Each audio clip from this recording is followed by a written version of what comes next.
మహాగణాధిపతయే నమః. ఓం గురుభ్యో నమః. ఓం శ్రీమాత్రే నమః. పరమేశ్వర స్వరూపమైనటువంటి జ్యోతిష, వాస్తు మరియు ఇతర అనేకమైనటువంటి శాస్త్రములను మనకు అందించినటువంటి మహర్షులకి నమస్కారం. హయగ్రీవ హయగ్రీవ హయగ్రీవేతి యో వదేత్ తస్య నిస్సరతే వాణి జిహ్నుకన్యా ప్రవాహవత్. అరుణాం కరుణాతరంగితాక్షీం ధృతపాశాంకుశపుష్పబాణచాపాం అనిమాదిభిరావృతాం మయూకైః అహమిత్యేవ విభావయే భవానీం. శ్రీమాత్రే నమః. పితృదేవతాభ్యో నమః. ప్రేక్షకులకి ఈరోజు మనం వార ఫలితాల్లో 7వ తేదీ నుంచి 13వ తేదీ వరకు ముందుగా గ్రహస్థితి ఏ విధంగా ఉంది అని చెప్పి చూసుకున్నట్లయితే మనకి చంద్రుడు తులారాశి నుంచి మకర రాశి వరకు సంచరిస్తాడు.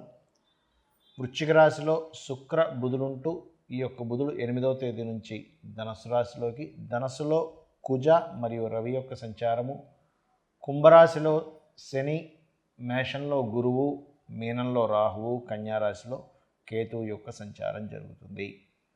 ఈ యొక్క గ్రహస్థితిని అనుసరించి ద్వాదశ రాశుల వారికి ఏ విధంగా ఉండబోతుంది, ఏ యొక్క విషయాల్లో జాగ్రత్త వహించాలి, ఎటువంటి దేవతా ఆరాధన, ఎటువంటి గోసేవ, ఏ గ్రహ ఆరాధన చేసుకోవడం ద్వారా మీరు ముందుగా రాబోయేటువంటి ఇబ్బందిని తెలుసుకొని ఆ యొక్క ఇబ్బంది యొక్క ప్రభావాన్ని ఏ రకంగా తగ్గించుకోగలరు అనేటువంటి విషయాన్ని ఇప్పుడు మనం తెలుసుకుందాం.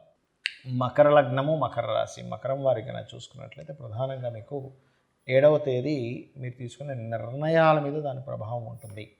ఇక 8, 9 తేదీలు కనుక చూసుకున్నట్లయితే మీరు ఏదైనా మధ్యవర్తిత్వం చేయడం ద్వారా కొంతవరకు ధైర్యంగా కొన్ని స్టెప్స్ తీసుకోవడం ద్వారా మీకు యోగం ఉంటుంది.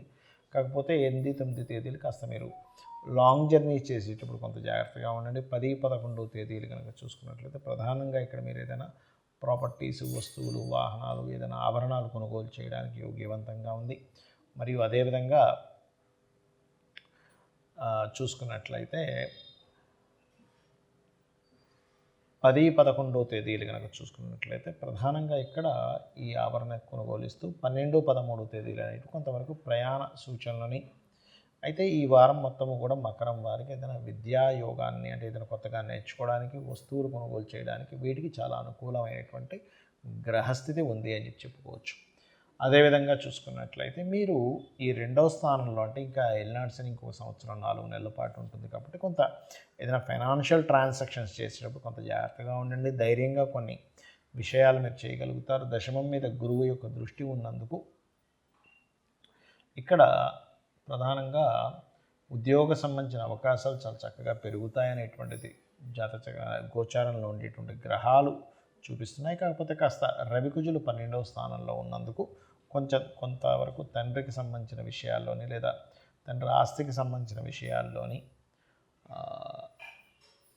ప్రాపర్టీ రిలేటెడ్ సంబంధించిన విషయాల్లో ఎవరైనా సుపీరియర్స్తోని, అంటే మీ కుటుంబంలో ఉండేటువంటి పెద్దవారితో, లేదా కొన్ని ఒత్తిళ్ళు రావడం, తండ్రి ఆస్తికి సంబంధించిన విషయంలో మీకు కొంత ఒత్తిళ్ళు రావడం అనేటువంటి చూపిస్తుంది. ఇక పుణ్యక్షేత్ర దర్శనాల్లో ముఖ్యంగా గణపతి ఆలయాలకి రెగ్యులర్గా వెళ్తూ ఉండండి. అయితే ఏదేమైనప్పటికీ కూడా మీకు ప్రధానంగా ఇక్కడ మీరు చేయవలసినటువంటి దేవతా ఆరాధన ఏమిటి అని చెప్పి చూసుకున్నట్లయితే మీరు ఇక్కడ లలితాంబిక అమ్మవారి యొక్క ఆరాధన చేయండి, అన్ని విధాలా బాగుంటుంది.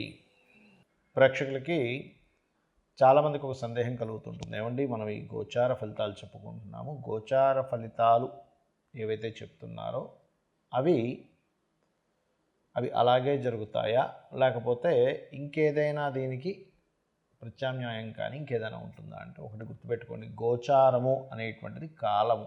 దీన్ని బాగా అర్థం చేసుకోండి. కాలం అంటే ప్రజెంట్ బయట ఉన్నటువంటి వాతావరణంగా భావించాలి గోచార ఫలితాలు మనం ఏమైతే చెప్తున్నామో. అదేవిధంగా జన్మజాతకం అనేటువంటిది మన శక్తి, మన వనరులు, మనకున్న శక్తి, మన యొక్క ఆలోచనలు, మనం తీసుకునేటువంటి నిర్ణయాలు, ఇవన్నీ మన జన్మజాతకం. ఈ మన జన్మజాతకము అంటే మన నిర్ణయాలు, మన విషయాలు ఎలా అయితే ఉంటాయో బయట ఉండేటువంటి సంఘటనతో, బయట ఉండేటువంటి వాతావరణంతో సంబంధం ఉంటుంది. అంటే ఎలాగా అంటే, ఇప్పుడు ఒక 4 ఏళ్ల క్రితం మనకి కరోనా వచ్చింది. బయట ఉండే వాతావరణం ఎలా ఉందండి అంటే మాస్కులు పెట్టుకోవాలి, దూరంగా డిస్టెన్స్ పాటించాలి, ఇట్లాంటివన్నీ వచ్చాయి. అప్పుడు లేదండి నా ఇష్టానుసారంగా నేను వెళ్తానంటే కుదరదు, ఎందుకు కాలం అలా ఉంది, లేదా ట్రాఫిక్ బాగా జామ్గా ఉంది, అప్పుడు నా మటు నేను వెళ్ళిపోతానంటే వెళ్ళడం కుదరదు, లేదా మార్కెట్లో ఒక ప్రోడక్ట్కి అంత వాల్యూ లేదు, అలాంటప్పుడు దాని యొక్క వాల్యూ ఏంటో తెలుసుకొని దాన్ని బట్టి ప్రోడక్ట్ క్రియేట్ చేయాల్సి వస్తూ ఉంటుంది. అంటే ఎటువంటి ప్రోడక్ట్ను పబ్లిక్ అడుగుతున్నారు అనేటువంటి దాన్ని బట్టి. అంటే ఏంటి, బయట ఉండే కాలం ఎలా ఉందో చెప్పేది గోచార ఫలితాలు. మరి ఈ జన్మజాతక ఫలితాల ద్వారా ఏం తెలుసుకోవచ్చు అంటే, ఈ జన్మజాతకం అసలు ఎలా ఏర్పడుతుందో ముందుగా తెలుసుకోవాలి మనం. మనం చేసినటువంటి ప్రతి కర్మ యొక్క సంబంధంగానే ఈ జన్మ ఉంటుంది. అంటే పూర్వజన్మల్లో మనం ఒక గౌరవాన్ని ప్రతి ఒక్కరికి గౌరవం ఇస్తూ రెస్పెక్ట్ఫుల్గా ఉంటూ అవతల వ్యక్తికి కనుక గౌరవం ఇచ్చినట్లయితే మీ యొక్క రవి భగవానుడు అంటే మీ సూర్య భగవానుడు అద్భుతమైనటువంటి స్థితిలో ఉంటాడు. అలాగే ఎవరి మనసు బాధ పెట్టట్లేదండి, చంద్రుడు బాగుంటాడు. ఎందుకు, చంద్రమా మనసో జాతః అని చెప్పి వేదం చెప్తుంది. అంటే చంద్రుడు బాగున్నాడు అంటే నువ్వు కృతజన్మలో ఎవరి మనసు బాధించలేదు. చంద్రుడు బాగోలేదంటే ఈ జన్మలో నువ్వు బాధపడుతున్నావు మానసికంగా, నువ్వు ఈ జన్మలో బాధపడుతున్నావు మానసికంగా, అంటే పూర్వజన్మలో నువ్వు ఇంకొకరి మనసు బాధ పెట్టావు. కాబట్టి కనీసం ఈ జన్మలో అయినా ఎవరి మనసును క్లేదపడేలా చేయకు. అలా అని బాధ్యతల్ని వదిలేయడం కాదు. ఇప్పుడు చిన్నపిల్లవాడు చదవను అంటాడు పుస్తకం తీసుకొని, అయ్యో వాడిని చదవమంటే మనసు బాధపడుతుంది కదండి. ఆడుతున్న పిల్లవాడిని తీసుకొచ్చి మనం చదవమంటే ఎలాగా, 10th క్లాస్లో ఉన్న పిల్లవాడు వాడు క్రికెట్ ఆడుకుంటా అంటున్నాడు, వాడిని ఇప్పుడు చదవమంటే వాడు మనసు బాధపడుతుంది కదా అంటే అది కాదు.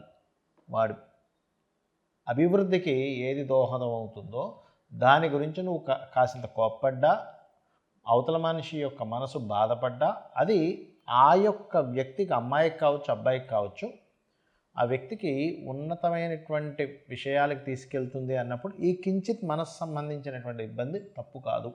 అంటే ఎలా అంటే, ఒక బాస్ ఉన్నాడు, ఆ బాసు కంపెనీలో ఒక వ్యక్తి సరిగ్గా పనిచేయట్లేదు అనుకోండి, అయ్యో ఆ వ్యక్తిని ఇప్పుడంటే మనసు బాధపడుతుంది కదా, ఇది పాపమా అంటే అది పాపం కిందకి రాదు, అది నీకు కర్మ కింద అంటదు. నీ బాధ్యతగా నువ్వు చెప్తున్నావు, ఆ వ్యక్తి ఆ బాధ్యతను సక్రమంగా చేయాలి. ఎందుకంటే ఒక ఎంప్లాయీ కనుక చేయవలసినటువంటి కర్మ సరిగ్గా చేయకపోతే అతనికి శనిదోషం ఏర్పడుతుంది. అంటే ఏమిటి, ఇక్కడ ఈ జన్మలో సరైనటువంటి జాబ్ దొరికి సరైనటువంటి బాస్ ఉండి కూడా నువ్వు కర్మ సరిగ్గా చేయకపోవడం వల్ల తర్వాత జన్మల్లో ఏమవుతుంది అంటే శని యొక్క ప్రభావం సరిగ్గా లేకపోవడం వల్ల జాబ్ దొరకదు. అంటే ఇక్కడ మనం బాధ్యత ఏంటి, కర్మ ఏమిటి, ధర్మం ఏమిటి, ఇటువంటివి తెలుసుకోవాలి. ఇవన్నీ చెప్పేదే మనకు భగవద్గీత.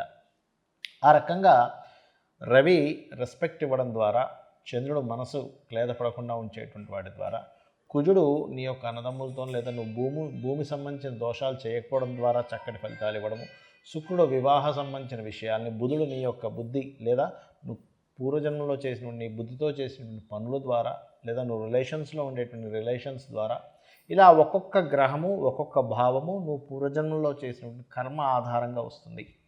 ఈ కర్మ ఆధారంగా వచ్చినటువంటి ఈ యొక్క గ్రహాలు ఎక్కడెక్కడ ఏ ఏ స్థానాల్లో స్థితి పొందున్నాయో చూసుకొని దానికి తగ్గట్టుగా ఇప్పుడు నువ్వు ఈ జన్మలో నువ్వు కృతజన్మలో చేసినటువంటి కర్మ ఏ రూపంలో నిన్ను నడిపిస్తుంది, దాన్ని నువ్వు అధిగమించాలంటే భగవత్ సంబంధించినటువంటి స్వరూపాలలో నువ్వు ఏ స్వరూపాన్ని నువ్వు ఆరాధిస్తే ఆ కర్మ నుంచి తప్పించుకుంటావు, ఏ గ్రహాన్ని నువ్వు గనక ఆరాధించగలిగితే ఆ యొక్క కర్మ నీకు తొలగుతుంది. నీ మనసులో, నీ యొక్క బుద్ధిలో, నీ యొక్క ఆలోచన విషయాల్లో ఎటువంటి ఆలోచన పరివర్తన నువ్వు తెచ్చుకోగలిగితే నీ యొక్క కర్మ తొలగుతుంది అనేటువంటి చెప్పేదే ఈ యొక్క జ్యోతిష్ శాస్త్రం. అంటే దీన్ని బట్టి ఏమిటి, నువ్వు ఎందుకు ఎదగట్లేదు, నీకు ధనయోగం ఏ రకంగా వస్తుంది, రావట్లేదంటే ఎలా చేస్తే వస్తుంది, ఏ దేవతా ఉపాసన చేస్తే వస్తుంది, నీకు బంధువర్గాల్లో ఎందుకు ఇబ్బందులు వస్తున్నాయి, నీకు